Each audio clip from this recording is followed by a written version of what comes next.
महाकवि कालिदास की लिखी कहानी ये सिर्फ एक नाटक नहीं थी, बल्कि भारत की सबसे खूबसूरत साहित्यिक दृश्य की एक तस्वीर थी। और यूपीएससी के लिए ये सिर्फ एक लिटरेचर नहीं बल्कि इंडियन कल्चर का एक लिविंग एग्जाम्पल है। एक ऐसी प्रेम कहानी जिसमें याद भी एक संकल्प थी और भूल जाना भी था भाग्य का एक अनोखा खेल।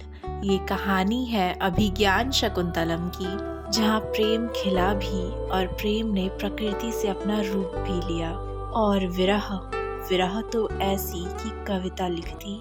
कालिदास जी की लिखी हुई कहानियाँ सिर्फ कहानियाँ नहीं होती, ऐसा लगता है जैसे किसी ने दिल निकाल कर रख दिया हो। उनकी लिखी हुई कहानियों में से एक छोटी सी कहानी अभिज्ञान शकुंतलम, जिसके बारे में हम सब ने कभी न कभी ज़रूर सुना होगा, उसकी एक छोटी सी समरी यहाँ पर है। तो चलिए कहानी सुनते हैं। कहानी की शुरुआत होती है कण्वा ऋषि के आश्रम से, जहाँ उनकी मानी हुई बेटी शकुंतला रहती थी, जो कि अप्सरा मेनका और ऋषि विश्वामित्र की संतान थी। पर कण्वा ऋषि ने शकुंतला को अपनी बेटी के रूप में पाला था। शकुंतला जो कि कोमल, दयालु और प्रकृति से जुड़ी हुई लड़की थी। उसकी पूरी दुनिया जैसे इस प्रकृति में ही बसी हुई हो। एक दिन राजा दुष्यंत जब शिकार पर निकले तो जंगल में उन्हें एक हिरण दिखा। वो उस हिरण का पीछा करते हुए उस आश्रम तक जा पहुँचे जहाँ शकुंतला रहती थी। शकुंतला ने जब हिरण को खतरे में देखा तो वो अपना सब कुछ भूलकर बस उस हिरण को बचाने के लिए दौड़ पड़ी। और राजा दुष्यंत वो शकुंतला को देखकर अपना सब कुछ भूल चुके थे। और वहीं उनकी मुलाकात पहली बार शकुंतला से हुई। और हुआ कुछ ऐसा जैसे प्रकृति ने ही दोनों के मिलने की योजना बना रखी हो। दोनों के बीच प्रेम जाग उठता है। राजा वहीं कुछ दिन आश्रम में रुकते हैं और वो शकुंतला से गंधर्व विवाह करते हैं, यानी कि मन से मन का विवाह। जाते हुए राजा दुष्यंत शकुंतला को अपनी मोहर लगी हुई अंगूठी दे जाते हैं, याद के रूप में और पहचान के लिए। राजा दुष्यंत शकुंतला को बहुत जल्द आकर ले जाने का वादा करके अपने राज्य लौट जाते हैं। शकुंतला अब आश्रम में बैठी हुई है, पर उसका मन दुष्यंत की यादों में खोया हुआ है। तभी वहाँ ऋषि दुर्वासा आ जाते हैं। ऋषि दुर्वासा की अवहेलना हो जाती है क्योंकि शकुंतला उन्हें पहचान नहीं पाती।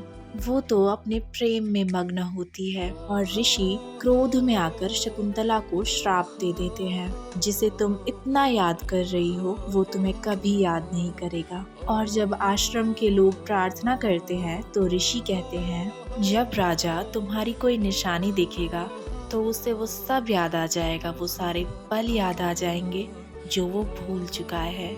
इसके कुछ समय बाद शकुंतला राजा के महल जाती है, पर रास्ते में उसकी अंगूठी एक नदी में गिर जाती है। जब शकुंतला महल पहुंचती है तो राजा दुष्यंत उसे पहचानने से मना कर देते हैं। श्राप के प्रभाव से राजा को कुछ याद नहीं होता। शकुंतला का दिल टूट जाता है और अंत में वो आश्रम छोड़कर वन में चली जाती है, जहाँ वो एक पुत्र को जन्म देती है। उस पुत्र का नाम था भरत। शकुंतला पुत्र भरत, जिसके नाम पर भारतवर्ष पड़ा।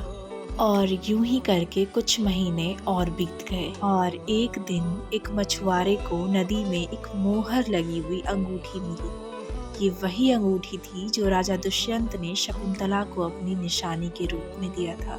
वो मछुआरा वो अंगूठी लेकर के राजा दुष्यंत के पास जाता है और वो अंगूठी देखते ही राजा को एक ही पल में अपने सारे पल याद आ जाते हैं, जैसे राजा एक बहुत लंबी नींद के बाद जगे हों। हिरण, शकुंतला, प्रेम, श्राप, सब कुछ। तभी के तभी राजा शकुंतला को ढूंढने के लिए निकलते हैं और स्वर्ग के तपस्या स्थान पर शकुंतला और उनका बेटा भरत से मिलते हैं।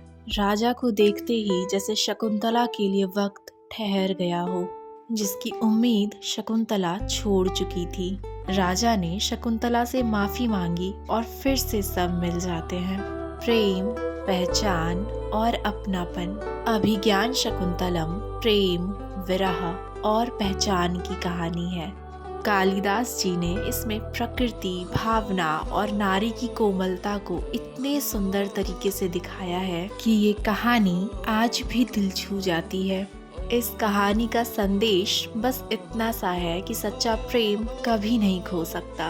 भले ही भाग्य उसे कुछ समय के लिए दूर कर दे, पर याद और विश्वास उसे फिर मिला देते हैं। अभिज्ञान शकुंतलम हमें सिखाता है कि याद से बड़ा कोई प्रमाण नहीं और सच्चे प्रेम से बड़ा कोई अभिज्ञान नहीं। और अगर आप भी भारत की साहित्य और संस्कृति को समझना चाहते हैं तो शकुंतला की आंखों से एक बार कालिदास जी को जरूर पढ़िए।